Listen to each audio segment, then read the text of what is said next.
neljapäeva õhtul Estonia talveaias valiti Eesti parimat õllesommeleed, ehk siis seda meest, kes õlledest kõike teab ja teab, kuidas seda serveerida. Nende meeste seas, kelle jaoks õlle valamine, erinevate jookide valamine on elu ja töö, oli üks mees, kelle jaoks selle valamine on nii-öelda lõbu ja elu, ehk siis Kaimar Karu on tarbija poole pealt üks nendest finalistidest, kes Eesti parimaks õllesommeleeks pürgib. Kaimar, mis see teie jaoks on see õlu? Kas õlu on elu? Õlu suuresti viimasel ajal kipub elu olema küll, jah. Et kui nüüd piinlikult aus olla, siis veel oma 20. alguses oli mul suhteliselt suur õllevastane. Ma ei saanud väga hästi aru, milleks seda mõrutat jooki üldse tarvis on, kes seda joob ja peale lihtsalt selle, et purju jääda.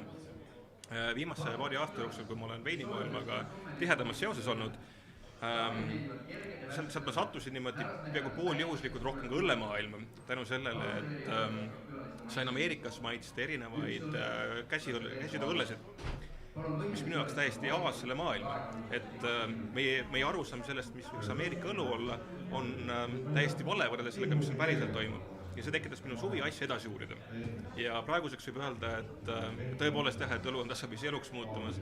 Et isegi peaaegu, et kinnisideeks on muutunud reisides alati proovida kohalikke õllesorte, nii palju kui võimalik märkmeid endale teha ja avastada siis uusi kihvte õllesorte. Lehelugeja küsiks siin koha peal kohe, kas tervis peab vastu sellele suurele õlle joomisele, kas nii suur õllesõber peab palju õlut jooma või vähehaaval, aga väga erinevad? Siinkohal tuleb suuresti abiks see, kui on häid sõpru, kes on nõus suuremaid pudeleid sinuga koos jagama, et ei pea kõike üksinda ära jooma, nagu ka veini puhul. Mahutavus on hea, nii et siiani veel jaksab. Ja eks õlu on tegelikult mõistlikates kogustes ikkagi ka tervislik joom. Võib-olla mitte nii tervislik kui Pärna ja tee, aga siiski. No, kui palju peab õlut jooma selleks, et purju jääda, ikka kiputakse õlut nii-öelda kui alkohoolset jooki ja sellist inimese tervisele mitte nii sõbralikku jooki presenteerima? No, õlut tegelikult ei tohiks kunagi nii palju juua, et sellest purju jääb, nagu iga muu alkoholiga. Et alkohol siiski on nautimiseks, sa naudid maitset, sa naudid aroomi, sa naudid nüansse.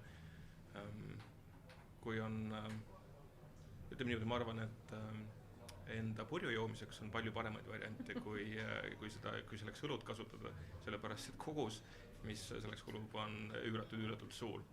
Ja kas või vanaine paarides WC trepist üles alla käimine ei pruugi väga ohutu sellisel juhul enam olla.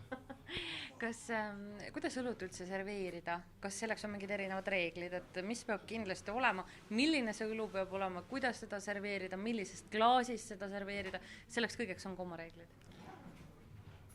Nii ja naa, et õlu on selles mõttes, või õllemaailm on selles mõttes hästi vahva maailm, et seal on võrdlemisi vähe reegleid. Samamoodi näiteks õlle ja toidu sobitamisel, et on väga konkreetsed reeglid. Küll aga on siis välja kujunenud tavad, mida austatakse, mida siis pigem soovitatakse ja kui näiteks selline võistlus tuleb, siis asjad, mida peaks teada. Näiteks, ütleme siis sellist tumedat portalitüüpi õlut võiks juua sellisest klaasist, kus tõepoolest tunneb ka aroomi. Mitte ainult siis selline tüüpiline pindiklaas, mis kõlbab rohkem võib-olla kummutamiseks.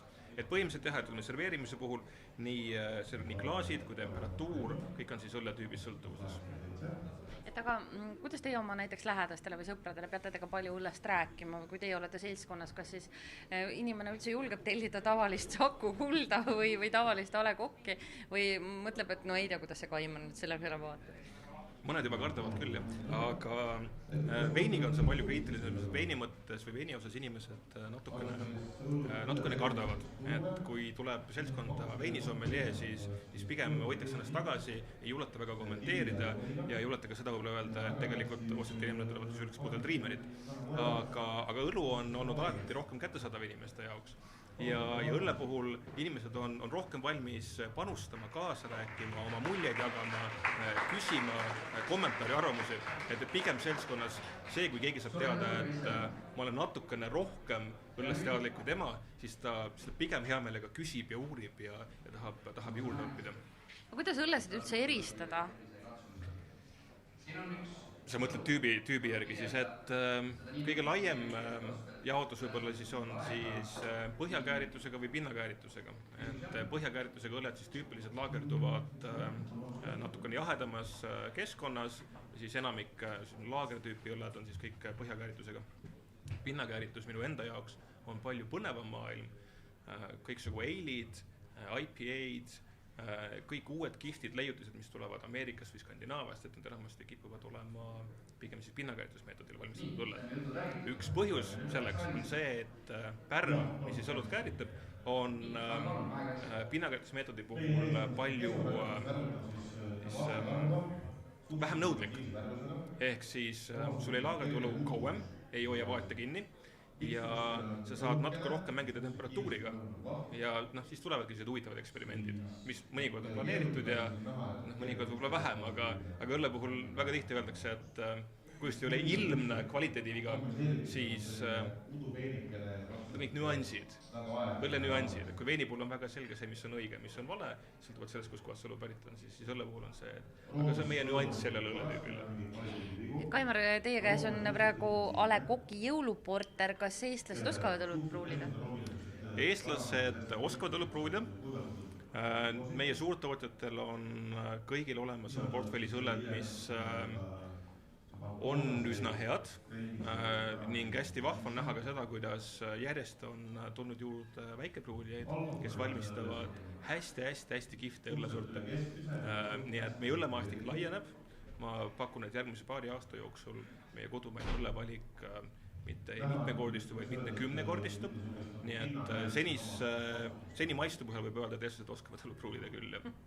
Et aga kui nüüd teie enda lemmikute kohta küsida, siis milline on hea õlu, küsib kohe lehelugeja, kes võib-olla ei oska valida, nii palju on neid erinevaid pudeleid poes. See on peaaegu sama hea küsimus, et milline on hea vein, et see sõltub väga palju, sõltub meeleolust, sõltub toidust, millega seda koos juua. Kuigi nii veini kui õlle puhul, eks ole neid asju, mida võib juua niisama ka. Mulle endale meeldivad viimasel ajal IPA'd, mis on siis Indian Pale Ale, mis on naljakal moel on leidnud tee tagasi Inglismaale. Et algas seda Inglismaalt, siis kui Ameerikast microbrewerite puhang tuli, siis võtsid nemad selle tootmise üle, täiusasid natukene ja nüüd on siis hakanud inglased tootma Ameerika tüüpi inglise õlut. Aga see maailm on praegu hästi lai, see on selline IPA on siis humalane, hästi intensiivne õlu, helle õlu. Sobib väga hästi näiteks siniharidusjuustuga või rasvasmatu toitudega, näiteks lasanjaga väga hästi. Õlut juuaks ikka seakoodi kõrval arvavad eestlased. Ei seakoodi kõrval võib ka juua. Kusjuures, kui me räägime, et seakoot on suhteliselt rasvane, eks ole, siis võib vabalt ka sinna IPA-t juua. Võib-olla mitte siis väga kanget IPA-t, sellepärast, et see tapaks selle vaese seakoodikese ära. Aga miks mitte, jah. Ja teine, mida ma olen viimasel ajal leidnud, on barley wine või siis odravein, mis on võrdlemisi kange, see on 9 kraadi või kangem õlu, mida peetakse enamasti pruuli ja meissuteoseks. Ehk siis see on see õlu, millega ta kõige rohkem vaeva on näinud, see on see õlu, mis kõige rohkem laagerdamist on vajanud, ehk siis mis kõige pikemat aega on väärtuslikke vaate kinni hoidnud. Ja need on tõesti imetlusväärsed õlled. Te olete mõelnud, et peaksite oma õllesõpruse ametiks tegema, nii nagu mõned teised sommeliid ja hakkamagi õlut soovitama?